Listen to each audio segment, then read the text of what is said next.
കനകോലു പറഞ്ഞു തരുന്നെല്ലാം നിങ്ങൾ വേദവാക്യമായിട്ട് എടുക്കുന്നു.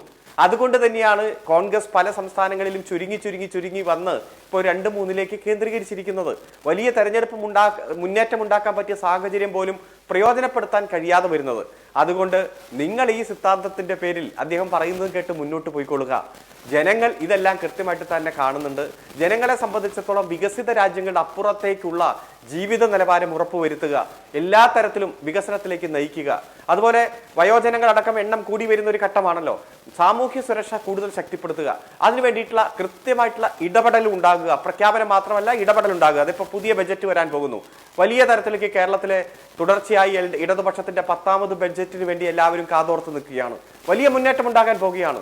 പശ്ചാത്തല രംഗത്ത് 93,500 കോടി രൂപയുടെ കിഫ്ബി വികസന പ്രവർത്തനങ്ങൾ, ആ വികസന പ്രവർത്തനങ്ങളിലൂടെ നമ്മൾ ചരിത്രം സൃഷ്ടിക്കുകയാണ്. നമ്മളെ തള്ളിപ്പറഞ്ഞ വികസന പ്രവർത്തനങ്ങളുടെ ഉദ്ഘാടനം നടക്കുമ്പോൾ AI ക്യാമറയായാലും ജലമെട്രോ ആയാലും വിഴിഞ്ഞം 1ാം ഘട്ടമായാലും മാറി നിന്ന പ്രതിപക്ഷ നേതാവിന് തന്നെ വന്ന് പരിപാടിയിൽ പങ്കെടുത്ത് ഏറ്റവും ഫ്രണ്ടിൽ നിൽക്കേണ്ടി വരുന്ന സാഹചര്യം നമ്മൾ കാണുന്നു.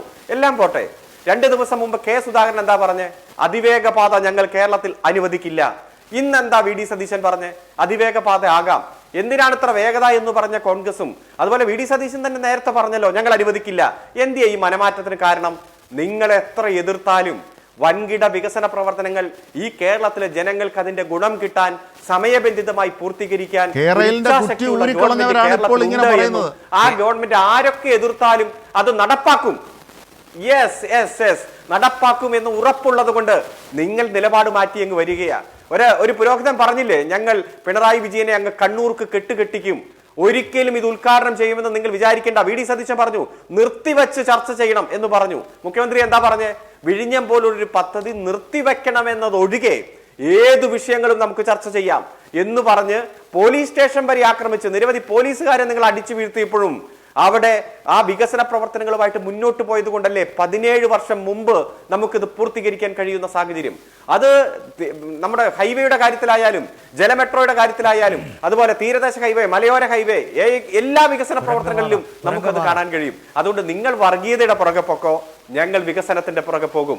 നിങ്ങൾ ഭൂരിപക്ഷ അതുപോലെ ന്യൂനപക്ഷ വർഗീയത കൂട്ടുപിടിച്ചോ, ഞങ്ങൾ വൻകിട വികസന പ്രവർത്തനങ്ങൾ സമയബന്ധിതമായി പൂർത്തീകരിക്കും. ഞങ്ങൾ അധികാരത്തിൽ വന്നാൽ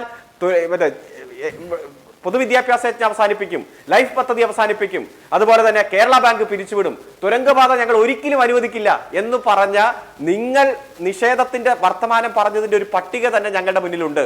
അതുകൊണ്ട് കടക്കു പുറത്ത് എന്ന നിങ്ങളുടെ മുദ്രാവാക്യം ഇത്തരത്തിലുള്ള വികസന പ്രവർത്തനങ്ങൾക്ക് തടസ്സം നിൽക്കുന്ന, ആ വികസന പ്രവർത്തനങ്ങൾ തകർക്കാൻ ശ്രമിച്ചുകൊണ്ടിരിക്കുന്ന നിങ്ങളോട് ഈ കേരളത്തിൽ നിന്ന് തന്നെ കടക്കു പുറത്ത് എന്ന് പറയുന്ന തരത്തിലേക്ക് ഈ മെയ് മാസത്തിൽ നടക്കാൻ പോകുന്ന തെരഞ്ഞെടുപ്പ് മാറും.